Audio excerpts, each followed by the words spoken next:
Mutual ഫണ്ടുകളിൽ അല്ലെങ്കിൽ exchange traded fund ഇന്ന് വളരെ പോപ്പുലർ ആണ്. ഇതിലുള്ള ഇൻവെസ്റ്റ്മെന്റ് എല്ലാം തന്നെ ലോങ് ടേമിലോട്ടുള്ള ഇൻവെസ്റ്റ്മെന്റ് ആണ്. യാതൊരു തർക്കവുമില്ല, ലോങ് ടേമിലോട്ട് തന്നെയാണ്. എന്നാൽ മാത്രമാണ് നമുക്കൊരു കോമ്പൗണ്ടിങ് എഫക്ട്സിലൂടെ വളരെ വലിയൊരു കോർപ്പസ്, ഒരു വെൽത്ത് ജനറേറ്റ് ചെയ്യാൻ സാധിക്കുകയുള്ളൂ. എന്നാൽ ചില രീതിയിലുള്ള മ്യൂച്വൽ ഫണ്ടുകൾ, ചില രീതിയിലുള്ള ETF നമ്മൾ ഉപയോഗിച്ചു കഴിഞ്ഞാൽ 1 വർഷമോ 2 വർഷമോ നമ്മൾ ഇൻവെസ്റ്റ് ചെയ്യുന്നതിലൂടെ നമുക്ക് 50% റിട്ടേൺ നേടാനായിട്ട് സാധിക്കും എന്നുള്ളതാണ്. ഇത്തരത്തിലുള്ള ഫണ്ടുകളെയാണ് നമ്മൾ സെക്ടോറൽ അല്ലെങ്കിൽ തിമാറ്റിക് ഫണ്ടുകൾ എന്ന് പറയുന്നത്. സെക്ടോറൽ ആൻഡ് തിമാറ്റിക് ഫണ്ടുകളുടെ പ്രോപ്പർ ആയിട്ടുള്ള എൻട്രി എടുക്കുന്ന സമയവും അതേപോലെ തന്നെ ആ മ്യൂച്വൽ ഫണ്ട് അല്ലെങ്കിൽ ആ ETF നിന്ന് നമ്മൾ എക്സിറ്റ് ആകുന്ന സമയവും വളരെ ഇമ്പോർട്ടന്റ് ആണ്. ഇതിൽ ഏതിലെങ്കിലും ഒരു മിസ്റ്റേക്സ് നമ്മൾ വരുത്തി കഴിഞ്ഞാൽ നമ്മൾ ലോസിലായിരിക്കും ആ ETF അല്ലെങ്കിൽ ആ മ്യൂച്വൽ ഫണ്ട് നമ്മൾ ക്യാരി ചെയ്യുന്നത് എന്നുള്ളതാണ് ഇതിന്റെ ഏറ്റവും വലിയൊരു പ്രോബ്ലം. നമ്മുടെ എൻട്രി ആൻഡ് എക്സിറ്റ് പ്രോപ്പർ ആകാതെ വന്നിരുന്നാൽ 1 വർഷം തൊട്ട് ഏകദേശം 3 വർഷത്തോളം നമ്മളത് നെഗറ്റീവില് നമ്മൾ ആ ഇൻഡെക്സിനെ നമ്മൾ മ്യൂച്വൽ ഫണ്ട് അല്ലെങ്കിൽ ETF പോർട്ട്ഫോളിയോയില് ഉണ്ടാകും എന്നുള്ളതാണ്. സോ പ്രോപ്പർ ആയിട്ടുള്ള അസറ്റ് അലോക്കേഷന്റെ ഭാഗമാണ് ഈ സെക്ടോറൽ ഇൻഡെക്സ് ഫണ്ടുകളും നമ്മുടെ മ്യൂച്വൽ ഫണ്ട് പോർട്ട്ഫോളിയോയിൽ ഉണ്ടായിരിക്കുക എന്നുള്ളത്. കാരണം വളരെ ഷോർട്ട് ടേമിൽ നമുക്ക് മികച്ച റിട്ടേൺ ഇത് തരും എന്നുള്ളതാണ് ഇതിന്റെ ഏറ്റവും വലിയ ഹൈലൈറ്റ്. നാഷണൽ സ്റ്റോക്ക് എക്സ്ചേഞ്ചിന്റെ വെബ്സൈറ്റ് സന്ദർശിച്ചു കഴിഞ്ഞാൽ നിങ്ങൾക്ക് കാണാൻ പറ്റും സെക്ടോറലും thematic plus strategic investment follow ചെയ്യുന്ന എല്ലാ ഇൻഡെക്സുകളും അതിനകത്ത് കൊടുത്തിട്ടുണ്ട്.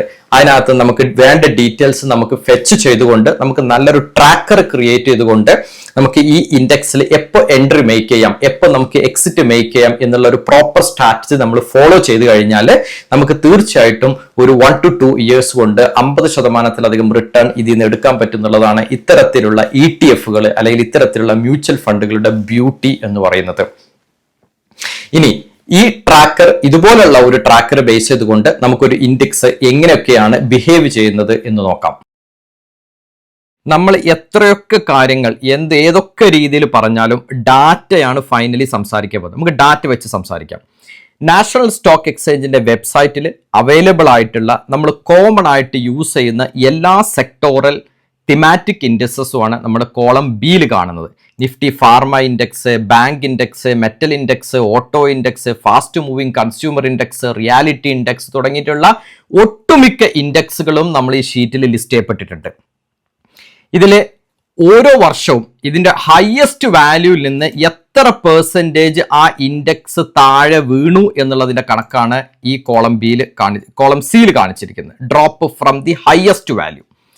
1 year ആയിട്ട് ആ ഇൻഡെക്സിൽ വരുന്ന ട്രെൻഡിന്റെ ഗ്രാഫ്, അതേപോലെ അതിന്റെ ഇപ്പോഴത്തെ വാല്യൂ, അതിന്റെ ഓൾ ടൈം ഹൈ, അതേപോലെ 2025 ഇന്ന് നമ്മൾ ഈ വീഡിയോ റെക്കോർഡ് ചെയ്യുന്ന ദിവസം വരെ, അതായത് ഞാൻ 5-ാം തീയതി വരെ, അതായത് ജൂലൈ 5-ാം തീയതി 2025 വരെ, 2024 ജൂലൈ തൊട്ട് 2025 ജൂലൈ വരെ, ആ ഒരു 12 മാസക്കാലം നമുക്ക് എന്ത് റിട്ടേൺ ഈ ഓരോ ഇൻഡെക്സും തന്നു എന്നുള്ളതാണ് ഈ കോളത്തിൽ നമ്മൾ കാണിക്കുന്നത്. അതുപോലെ നമ്മൾ കുറച്ചൊന്ന് വലത്തോട്ട് പോയി കഴിഞ്ഞാൽ അതിന് മുന്നത്തെ വർഷം 2024-23 വർഷത്തിൽ എന്ത് റിട്ടേൺ തന്നു, 2023-22 വർഷത്തിൽ എന്ത് റിട്ടേൺ തന്നു, അങ്ങനെ 21, 22, 21, 20 ഇങ്ങനെ നോക്കി കഴിഞ്ഞാൽ 5 വർഷത്തെ, ഓരോ 5 വർഷത്തെ, ഈ വർഷത്തെ, ഇതിന് മുന്നത്തെ വർഷത്തെ, അതിന് മുന്നത്തെ വർഷത്തെ, അങ്ങനെ 5 വർഷത്തെ ഡാറ്റ നമ്മൾ എടുത്തിട്ടുണ്ട്. ഈ ഡാറ്റ വെച്ച് നമുക്ക് ഒരുപാട് കാര്യങ്ങൾ സംസാരിക്കാൻ പറ്റും. നമ്മളെ മ്യൂച്വൽ ഫണ്ടിലുള്ള ഇൻവെസ്റ്റ്മെന്റ്, സെക്ടോറൽ തിമാറ്റിക് ഫണ്ടുകളിലുള്ള പ്രോപ്പർ ആയിട്ടുള്ള എൻട്രി എക്സിറ്റ് കൊടുത്തു കഴിഞ്ഞാൽ നമുക്ക് മികച്ച റിട്ടേൺ ഇതുവഴി ഉണ്ടാക്കാൻ പറ്റുമെന്നുള്ളതിനുള്ള ഒരു ഉത്തമ ഉദാഹരണമാണ് ഈ പറയുന്നത്. നോക്കാം, 2021-20 കാലഘട്ടം, അതായത് 20 ജൂലൈ അവസാനം തൊട്ട് 2021 ജൂലൈ ആദ്യം വരെയുള്ള സമയങ്ങളിലുള്ള റിട്ടേൺ ആണ് പറയുന്നത്. നമുക്ക് നോക്കാം ഇതിൽ ഏത് ഇൻഡെക്സ് ആണ് ഏറ്റവും മികച്ച റിട്ടേൺ കൊടുത്തതെന്ന്. 2021 ജൂലൈ വരെ നോക്കിക്കഴിഞ്ഞാൽ ഏറ്റവും മികച്ച റിട്ടേൺ കൊടുത്ത ഇൻഡെക്സ് 151.33% റിട്ടേൺ കൊടുത്തത് നിഫ്റ്റി മെറ്റൽ സെഗ്മെന്റ് ആയിരുന്നു. നമുക്ക് അതൊന്ന് മനസ്സിലാക്കാൻ വേണ്ടിയിട്ട് കളർ ഒന്ന് യെല്ലോ കളറിൽ കൊടുക്കുന്നു. ഇവിടെ നമുക്ക് ഏറ്റവും മികച്ച വണ്ടർഫുൾ റിട്ടേൺ 151% എന്ന് പറഞ്ഞു കഴിഞ്ഞാൽ നമുക്ക് ചിന്തിക്കാൻ പറ്റുന്നതിൽ അധികമുള്ള റിട്ടേൺ ആണ് അല്ലെ. 151% റിട്ടേൺ ഈ ഇൻഡെക്സ് കൊടുത്തിട്ടുണ്ട്. ഓരോ ഇൻഡെക്സുകൾ എന്ത് റിട്ടേൺ കൊടുത്തു എന്നുള്ളതാണ് താഴോട്ട് കാണിക്കുന്നത്. ഏറ്റവും കുറവ് റിട്ടേൺ കൊടുത്തത് ഏതാണ്? FMCG sector, fast moving consumer good. അതവിടെ നിൽക്കട്ടെ, നമുക്ക് മെറ്റൽ സെക്ടറിലോട്ട് വരാം. സോ മെറ്റൽ സെക്ടർ മികച്ച റിട്ടേൺ കൊടുത്തു. അതവിടെ നമ്മൾ കളർ ചെയ്യുന്നു, നമുക്ക് മനസ്സിലാവുന്നു. ഇനി നമ്മൾ 2022 ജൂലൈ വരെ, 2021 ജൂലൈ അവസാനം തൊട്ട് 2021-22 കാലഘട്ടത്തിൽ മികച്ച റിട്ടേൺ കൊടുത്ത ഫണ്ട് നമ്മൾ ചൂസ് ചെയ്യുന്ന സമയത്ത് നമുക്ക് നമ്മുടെ മെറ്റൽ സെക്ടർ താഴെ പോയി. മെറ്റൽ സെക്ടർ ഇത് അവിടെ വന്നിരിക്കുന്നു. മെറ്റൽ സെക്ടർ കൊടുത്തിരിക്കുന്നത് നെഗറ്റീവ് റിട്ടേൺ ആണ്. മെറ്റൽ സെക്ടർ കൊടുത്തിരിക്കുന്നത് നെഗറ്റീവ് റിട്ടേൺ ആണ്. നമുക്ക് കാണാൻ പറ്റുക മെറ്റൽ സെക്ടർ കൊടുത്തിരിക്കുന്നത് നെഗറ്റീവ് റിട്ടേൺ. അത് നമ്മൾ നെഗറ്റീവ് ആയതുകൊണ്ട് തന്നെ നമ്മൾ അതിനൊരു റെഡ് കളർ കൊടുക്കുന്നു. നെഗറ്റീവ് റിട്ടേൺ കൊടുത്തു. 151% റിട്ടേൺ കൊടുത്ത ഒരു സെക്ടർ 2022-21 കാലഘട്ടത്തിൽ കൊടുത്തിരിക്കുന്നത് നെഗറ്റീവ് റിട്ടേൺ ആണ്. ശരി, അവിടെ നിൽക്കട്ടെ. ഇനി 2022-23 കാലഘട്ടത്തിൽ എന്ത് സംഭവിച്ചു നോക്കാം. മെറ്റൽ സെക്ടർ മുകളിലോട്ട് പോകുന്നു. മെറ്റൽ സെക്ടർ തിരിച്ചു മുകളിലോട്ട് പോകുന്നു എന്ന് പറഞ്ഞാൽ 35.58. നേരത്തെ പറഞ്ഞ 151% റിട്ടേൺ ഇല്ല, എന്നാലും ഒരു ഡീസന്റ് റിട്ടേൺ ആണ്. 35%. നമുക്കത് ഒരു കളർ ഒന്ന് ലൈറ്റ് ആക്കി കൊടുക്കുന്നു. ഞാൻ റെഡ് എന്ന് വിട്ടിട്ടുള്ള ഒരു കളർ ഇതിന് കൊടുക്കുന്നു. ബട്ട് പോസിറ്റീവ് റിട്ടേൺ ആണ്. ഇനി അടുത്തിലോട്ട് വരുന്നു. കഴിഞ്ഞ വർഷം 2024-23 വർഷത്തെ ഏറ്റവും മികച്ച റിട്ടേൺ കൊടുത്തു നോക്കുമ്പോൾ അവിടെ CPSE ബേസ് ചെയ്തിട്ട് വർക്ക് ചെയ്യുന്ന ETF ആണ് ഇവിടെ എടുത്തത്, ഇൻഡെക്സ് ഫണ്ടുകൾ. ഇപ്പൊ CPSE ഇൻഡെക്സ് ആണ് റിട്ടേൺ കൊടുത്തത്. പക്ഷെ നമ്മുടെ മെറ്റൽ സെക്ടർ വന്നത് കുറച്ചും കൂടി മികച്ച റിട്ടേണിലോട്ട് വന്നു. 56.15 നല്ല റിട്ടേൺ ആണ്. സോ ഞാൻ അതിനൊരു ഗ്രീൻ കളർ കൊടുക്കുന്നു. ഇനി തിരിച്ച് 2025 നമ്മൾ നോക്കിക്കഴിഞ്ഞാൽ മികച്ച റിട്ടേൺ കൊടുത്ത ഫണ്ടിൽ ഇല്ല, വീണ്ടും നെഗറ്റീവ് റിട്ടേൺ വരുന്നു. ഈ ഒരൊറ്റ സൈക്കിൾ നോക്കിക്കഴിഞ്ഞാൽ നിങ്ങൾക്ക് മനസ്സിലാവും. 2021-20 മികച്ച റിട്ടേൺ കൊടുത്ത ഒരു ഫണ്ട് ഏറ്റവും മോശപ്പെട്ട റിട്ടേൺ കൊടുത്ത 2022-21 പിന്നെ അത് ബെറ്ററായി വന്നു. 2024-23 56% റിട്ടേൺ കൊടുത്തു. 2025-24 നെഗറ്റീവ് റിട്ടേൺ കൊടുത്തു. ഇതാണ് മാർക്കറ്റിലുള്ള സെക്ടർ റൊട്ടേഷൻ അല്ലെങ്കിൽ തിമാറ്റിക് റൊട്ടേഷൻ എന്നെല്ലാം പറയും. അതായത് ഒരു സെക്ടറും ഒരു സമയത്ത് ഒരു മികച്ച പെർഫോമൻസ് കൊടുക്കുന്ന സെക്ടറായി നിൽക്കില്ല. ആ സെക്ടർ ഒരു സമയത്ത് മികച്ചതാണെങ്കിൽ വേറൊരു സമയത്ത് മോശമായിരിക്കും. അപ്പോൾ ആ സമയത്ത് നമുക്ക് പ്രോപ്പർ ആയിട്ടുള്ള ഒരു എൻട്രി മേക്ക് ചെയ്യാൻ പറ്റണം. ഞാനൊരു എക്സാമ്പിൾ പറയാം. നിങ്ങൾ 2022 ഒരു എക്സാമ്പിൾ പറയാം. 2022 ജൂലൈ വരെയുള്ള ഡാറ്റയാണ് ഈ റെഡ് കളറിലുള്ളത്. ഈ 2022 നിങ്ങൾ ഒരു ജൂണിൽ ഇതിലൊരു എൻട്രി മേക്ക് ചെയ്തെങ്കിൽ നിങ്ങൾ നിൽക്കുന്നത് അല്ലെങ്കിൽ നിങ്ങൾ ഈ ഗ്രാഫിൽ നിൽക്കുന്നത് നെഗറ്റീവ് സൈഡിലാണ്. അതായത് ആ ഒരു താഴ്ന്നു നിൽക്കുന്ന സമയം നിങ്ങൾ ആ ഇൻഡെക്സ് -9 റിട്ടേൺ കൊടുക്കുന്ന സമയത്ത് നിങ്ങൾ ഇൻവെസ്റ്റ് ചെയ്യുന്നു. 2024 56.15% കൊടുക്കുന്ന സമയത്ത് നിങ്ങൾ അതിൽ നിന്ന് തിരിച്ചിറങ്ങുന്നു. സോ നിങ്ങളുടെ റിട്ടേൺ എത്രയാണ്? -9 പോസിറ്റീവ് ആകാൻ വേണ്ടി ഒരു 9%, നമുക്കിത് 10% എടുക്കാം. 10% കൂടാതെ ഒരു 56% കൂടി നിങ്ങൾക്ക് അധികം വരുന്നു. കാരണം നിങ്ങൾ നെഗറ്റീവ് എന്നാണ് 56-ലോട്ട്, -9 നിന്ന് നിങ്ങൾ 56-ലോട്ട് വരുമ്പോൾ നിങ്ങൾ അവിടെ നേടുന്ന റിട്ടേൺ എന്ന് പറയുന്നത് 56 + 10% എന്ന് പറയുമ്പോൾ 66% റിട്ടേൺ ആണ്. നിങ്ങൾ അതിനുവേണ്ടി കാത്തിരുന്നത് എത്ര വർഷമാണ്? 2 വർഷം അല്ലെങ്കിൽ 3 വർഷം. 2022 അവസാനം തൊട്ട് 2024 നിങ്ങൾ എക്സിറ്റ് ആകുന്നു. കറക്റ്റ് പറഞ്ഞാൽ നിങ്ങൾ 2 വർഷമാണ് ആ ഇൻഡെക്സിൽ നിങ്ങൾ ഇൻവെസ്റ്റ് ചെയ്യുന്നത്.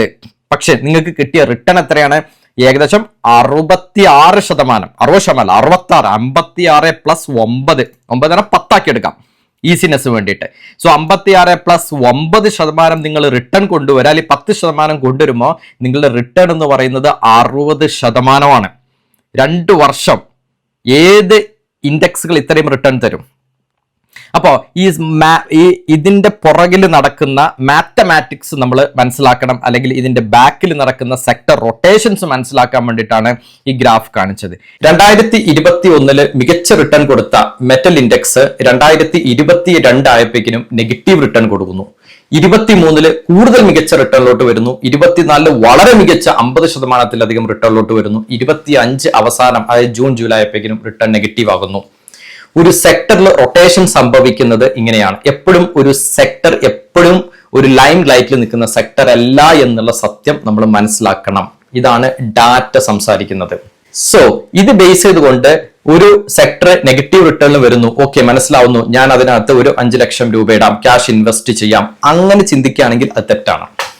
കാരണം നമ്മൾ ഈ ഡാറ്റ ബേസ് കൊണ്ട് നമുക്ക് എന്ത് പറയാൻ പറ്റും, ഓക്കെ, നെഗറ്റീവ് ആണെങ്കിൽ അടുത്ത വർഷം ഡെഫിനറ്റ്ലി പോസിറ്റീവ് റിട്ടേൺ തരും എന്ന് നമ്മൾ വിശ്വസിച്ച് നമ്മൾ അതിനകത്ത് ഇൻവെസ്റ്റ് ചെയ്യും. അങ്ങനെ ചെയ്യരുത്, തെറ്റാണ്. അതായത് ആ സമയത്ത് അതിന്റെ വാല്യുവേഷൻ കൂടി നമ്മൾ അനലൈസ് ചെയ്യണം.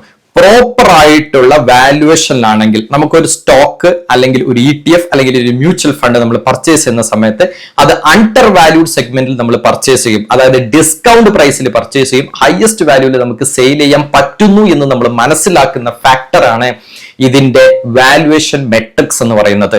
വാല്യുവേഷൻ മെട്രിക്സ് എങ്ങനെ വർക്ക് ചെയ്യുന്നു എന്ന് നമുക്കൊന്ന് കാണാം.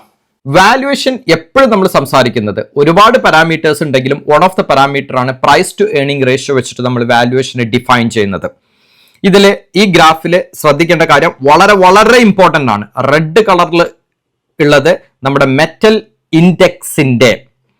ഇൻഡെക്സിന്റെ പ്രൈസ് ടു ഏർണിംഗ് റേഷ്യോ, ആ ഇൻഡെക്സ് സ്റ്റാർട്ട് ചെയ്തത് തൊട്ട് ഇന്ന് വരെയുള്ള ഡാറ്റയാണ്. ഗ്രീൻ കളറിൽ കാണിക്കുന്നത് അതിന്റെ ആവറേജ് വാല്യൂ ആണ്. ആവറേജ് വാല്യൂ എന്ന് പറഞ്ഞു കഴിഞ്ഞാൽ ആ ഇൻഡെക്സിന്റെ ആവറേജ് വാല്യൂ എന്ന് പറഞ്ഞു കഴിഞ്ഞാൽ എന്താണ്, അതിന്റെ medium PE, medium price to earning ratio ആണ്. ഇനി നമുക്ക് നോക്കാം ഇതിൽ എന്താണ് ആക്ച്വലി സംഭവിക്കുന്നത് എന്നുള്ളത്. നമ്മൾ നേരത്തെ ശ്രദ്ധിച്ചു, 2021 മികച്ച റിട്ടേൺ മെയ് ജൂൺ കാലഘട്ടത്തായിരുന്നു അതിന്റെ ഏറ്റവും പീക്ക് റിട്ടേൺ കൊടുത്ത്. ആ ഒരു വർഷത്തിൽ ഹയസ്റ്റ് റിട്ടേണിലോട്ട് പോയത് ആ വർഷമായിരുന്നു 2021. സോ 21 നമ്മുടെ ഗ്രാഫ് പ്രകാരം 2021 വരുമ്പോൾ നമുക്ക് മനസ്സിലായി ഏപ്രിൽ 26 ഏകദേശം ആ മെയ് ജൂൺ സമയമാവും, അതായത് ഏപ്രിൽ 26 ഈ ഇൻഡെക്സ് അതിന്റെ പീക്ക് വാല്യൂ ക്രിയേറ്റ് ചെയ്തു, അതായത് അത് ഓവർ വാല്യൂഡ് ആയി. അതിന്റെ അർത്ഥം നമ്മൾ ആ ഇൻഡെക്സിൽ നിന്ന് എക്സിറ്റ് ആവണം എന്നുള്ളതാണ്. ഇനി നെക്സ്റ്റ് നോക്കാം. നെക്സ്റ്റ് 2022-21 ആ ഇൻഡെക്സ് നെഗറ്റീവ് റിട്ടേൺ കൊടുത്ത കാലഘട്ടമായിരുന്നു അല്ലെ. അത് 2022 മെയ് ജൂൺ ജൂലൈ കാലഘട്ടം. നമുക്ക് നോക്കാം 2022 ഇതാ നോക്കാം. 2022 ഏകദേശം മെയ് ആകുന്നതോട് മെയ് ടു ജൂലൈ സമയത്ത് നമുക്ക് കാണാൻ പറ്റും ഈ ഗ്രാഫിൽ. മെയ് ടു ജൂലൈ സമയത്ത് ഈ നിഫ്റ്റി മെറ്റൽ ഇൻഡെക്സ് ആയിട്ടുള്ള നമ്മുടെ റെഡ് കളർ ഗ്രാഫ് അതിന്റെ മീഡിയം വാല്യുവേഷൻ ആയിട്ടുള്ള ഗ്രീൻ കളറിനേക്കാളും താഴെ വന്നു. അങ്ങനെ പറഞ്ഞു കഴിഞ്ഞാൽ അതിന്റെ അർത്ഥം എന്താണ്, ഇറ്റ് ഈസ് അണ്ടർ വാല്യൂഡ്. നേരത്തെ റെഡ് കളർ മേലെ ആയിരുന്നു, ഗ്രീൻ കളർ താഴെ ആയിരുന്നു. ഇപ്പൊ ഗ്രീൻ കളർ മുകളിലായി, അതായത് ആവറേജ് വാല്യൂവിനേക്കാളും താഴെ വന്നു. നമുക്ക് ഡിസ്കൗണ്ട് പ്രൈസിലാണ് സംഭവം കിട്ടുന്നത്. നമ്മൾ ഡിസ്കൗണ്ട് പ്രൈസിലാണ് സ്റ്റോക്ക് ആണെങ്കിലും ETF ആണെങ്കിലും മ്യൂച്വൽ ഫണ്ടുകളാണെങ്കിലും ഏത് ക്യാപിറ്റൽ അസറ്റുകളാണെങ്കിലും നമ്മൾ വാങ്ങിക്കുന്നത് ഡിസ്കൗണ്ട് ആണ്. സോ ഇതിപ്പോ ഒരു ഡിസ്കൗണ്ട് വാല്യൂവിലാണ് നിങ്ങൾക്ക് കൊടുത്തിരിക്കുന്നത്. സോ വേണോ വേണ്ടയോ നമ്മൾ എടുക്കും, നമ്മൾ ഡിസ്കൗണ്ട് വാല്യൂവിൽ എടുക്കും. നെഗറ്റീവ് റിട്ടേൺ ഇൻഡെക്സ് വാങ്ങുന്നു, എല്ലാവരും നെഗറ്റീവ് റിട്ടേണിൽ നിൽക്കുമ്പോൾ നമ്മൾ ബൈ ചെയ്യുന്നു. ഇൻഡെക്സിന്റെ വാല്യൂവേഷൻ ബേസ് നമ്മൾ ബൈ ചെയ്യുന്നു. 2022 എന്ത് ചെയ്യുന്നു, ഇൻസ്റ്റിറ്റ്യൂഷൻസ്, ഫോറിൻ ഇൻവെസ്റ്റ്മെന്റ് ഇൻസ്റ്റിറ്റ്യൂഷൻസും ഡൊമസ്റ്റിക് ഇൻവെസ്റ്റ്മെന്റ് ഇൻസ്റ്റിറ്റ്യൂഷൻസും ആയിട്ടുള്ള നമ്മളെക്കാൾ കൂടുതൽ ഡാറ്റാസ് കിട്ടുന്ന ഈ ഇൻസ്റ്റിറ്റ്യൂഷൻസ് ബൈ ചെയ്യുന്നു. ബൈ ചെയ്യുമ്പോൾ എന്ത് സംഭവിക്കും, റിട്ടേൺ കൂടുന്നു. 35.58 എന്ന് റിട്ടേൺ കൂടിപ്പോകുന്നു. 56.15 2024 മെയ് ജൂൺ ജൂലൈ കാലഘട്ടത്ത് വാല്യുവേഷൻ വീണ്ടും ഹയർ ആകുന്നു. നമുക്ക് ഇൻഡെക്സിൽ പോയി നോക്കാം. 2024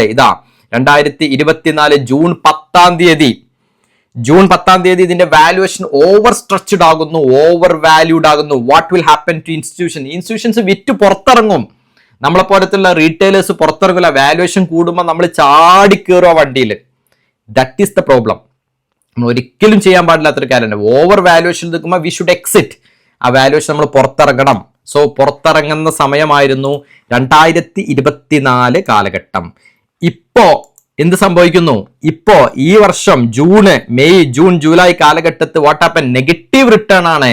വീണ്ടും ആ ഇൻഡെക്സ് ഇതിന് താഴോട്ട് ഇറങ്ങി വരുന്നുണ്ട്. അതായത് അണ്ടർ വാല്യുവേഷനിലോട്ട് വരുന്നു, ഡിസ്കൗണ്ട് പ്രൈസിലോട്ട് വരുന്നു. അപ്പൊ ഏറ്റവും മികച്ച രീതിയിലുള്ള ഡിസ്കൗണ്ടിൽ വാങ്ങി ഏറ്റവും ഹയസ്റ്റ് ഓവർ വാല്യുവേഷനിൽ നമുക്കത് വിൽക്കാൻ പറ്റണം. അതാണ് സെക്ടർ റൊട്ടേഷൻസിന്റെ ഇമ്പോർട്ടൻസ്. ഇതിൽ ഈ ഷീറ്റിൽ എല്ലാ സെക്ടർ റൊട്ടേഷൻസും നമ്മൾ പോസിബിൾ ആയിരിക്കുന്ന, നമുക്ക് അവൈലബിൾ ആയിരിക്കുന്ന മ്യൂച്വൽ ഫണ്ടുകളിൽ വരുന്ന ഇൻഡെക്സ് ബേസ് ചെയ്തിട്ട് വർക്ക് ചെയ്യുന്ന എല്ലാ Nifty sectoral thematic index list ചെയ്തിട്ടുണ്ട്. ഇതാണ് ഡാറ്റ വെച്ച് നമ്മൾ പ്രോപ്പർ ആയിട്ടുള്ള എൻട്രിയും പ്രോപ്പർ ആയിട്ടുള്ള എക്സിറ്റും മേക്ക് ചെയ്തുകൊണ്ട് നമുക്ക് ഇതിനെ 2 ഇയേഴ്സിൽ നമ്മൾ കണ്ടു കഴിഞ്ഞാൽ നമുക്ക് 60% നമുക്ക് ഇതിൽ റിട്ടേൺ എടുക്കാൻ പറ്റുന്നത്. വാല്യുവേഷൻ മെട്രിക്സ് കാണുന്നതിലൂടെ നമുക്ക് മനസ്സിലായി എങ്ങനെയാണ് ഒരു സെക്ടോറൽ ഫണ്ടുകളിൽ under value to over valued സെഗ്മെന്റും ഓവർ വാല്യൂഡിൽ നിന്ന് തിരിച്ച് അണ്ടർ വാല്യൂ സെഗ്മെന്റിലോട്ടും പോകുന്നതെന്ന്. കൃത്യമായിട്ട് സെക്ടോറൽ ഫണ്ടുകളിലെ എൻട്രിയും എക്സിറ്റും ഓവർ ആൻഡ് അണ്ടർ വാല്യുവേഷനെ ബേസ് ചെയ്തിട്ട് വർക്ക് ചെയ്തു. അതുവഴി അതിന്റെ റിട്ടേൺ പോസിറ്റീവ് ആവാം, നെഗറ്റീവ് ആകാം. സോ കൃത്യമായി അണ്ടർ വാല്യൂഡ് സെഗ്മെന്റിൽ വരുമ്പോൾ ഇൻവെസ്റ്റ് ചെയ്യുവാനും ഓവർ വാല്യൂഡ് സെഗ്മെന്റ് വരുമ്പോൾ പ്രോഫിറ്റ് ബുക്ക് ചെയ്ത് നമ്മൾ പുറത്തിറങ്ങണം എന്നുള്ളതാണ് ഇതിന് ഏറ്റവും പ്രധാനപ്പെട്ട ഒരു മെസ്സേജ് ആയിട്ട് നിൽക്കുന്നത്. PE റേഷ്യോ എന്ന് പറയുന്നത് one of the valuation measure ചെയ്യാനുള്ള ഒരു മെട്രിക്സ് മാത്രമാണ്. ഇതുപോലെ ഒരുപാട് മെട്രിക്സുകൾ നമുക്കുണ്ട്. പക്ഷെ അതിനെക്കുറിച്ച് സംസാരിക്കാനിരുന്ന ഈ വീഡിയോ മണിക്കൂറുകളോളം നീണ്ടുപോകുന്നുള്ളതുകൊണ്ട് ഞാൻ ആ ഭാഗത്തോട്ട് കടക്കുന്നില്ല. മറ്റൊരു വീഡിയോയിൽ നമുക്ക് ഡിസ്കസ് ചെയ്യാം. സോ ഡെഫിനറ്റ് ആയിട്ടും നിങ്ങൾക്ക് ഇതുമായി ബന്ധപ്പെട്ടുള്ള എന്ത് സംശയങ്ങൾ ഉണ്ടെങ്കിലും വീഡിയോ ഡിസ്ക്രിപ്ഷനിൽ കൊടുത്തിട്ടുള്ള സപ്പോർട്ട് ഡെസ്കുമായിട്ട് നിങ്ങൾക്ക് ചോദിക്കാം. അതേപോലെ തന്നെ നിങ്ങൾക്ക് അക്കൗണ്ട് ഓപ്പൺ ചെയ്യാനുള്ള വേരിയസ് ലിങ്ക്സുകൾ, മ്യൂച്വൽ ഫണ്ടുകൾ, ETF, ഡിമാറ്റ് അക്കൗണ്ട്സ്, എല്ലാ വിധത്തിലുള്ള അക്കൗണ്ട് ഓപ്പൺ ചെയ്യാനുള്ള ലിങ്കുകളും വീഡിയോ ഡിസ്ക്രിപ്ഷനിലുണ്ട്. ചെക്ക് ചെയ്ത് നോക്കാം. താല്പര്യമുള്ളവർക്ക് യൂസ് ചെയ്യാം. വീഡിയോ ഇഷ്ടപ്പെട്ടു എന്ന് വിചാരിക്കുന്നു. വീഡിയോ അതുപോലെ ഇൻഫോർമേറ്റീവ് ആയി എന്നും വിചാരിക്കുന്നു. ഇതുപോലെ മ്യൂച്വൽ ഫണ്ടുകളോ ETF-കളോ ഇതുപോലെയുള്ള കാര്യങ്ങൾ പഠിക്കാൻ ആഗ്രഹിക്കുന്നവർക്ക് നിങ്ങൾ വീഡിയോ ഷെയർ ചെയ്ത് കൊടുക്കുക. ചാനൽ ഇതുവരെയും സബ്സ്ക്രൈബ് ചെയ്തിട്ടുണ്ടെങ്കിൽ ചാനൽ സബ്സ്ക്രൈബ് ചെയ്യുക. എല്ലാവർക്കും നല്ല ഒരു വീക്കെൻഡ് ആശംസിക്കുന്നു. അടുത്ത ആഴ്ച നല്ലൊരു ആഴ്ച ആയിരിക്കട്ടെ മാർക്കറ്റിനും നമ്മുടെ ഇൻവെസ്റ്റ്മെന്റുകൾക്കും എന്നും വിശ്വസിക്കുന്നു. മറ്റൊരു വീഡിയോയിൽ നമുക്ക് മറ്റൊരു ടോപ്പിക്കായിട്ട് കാണാം.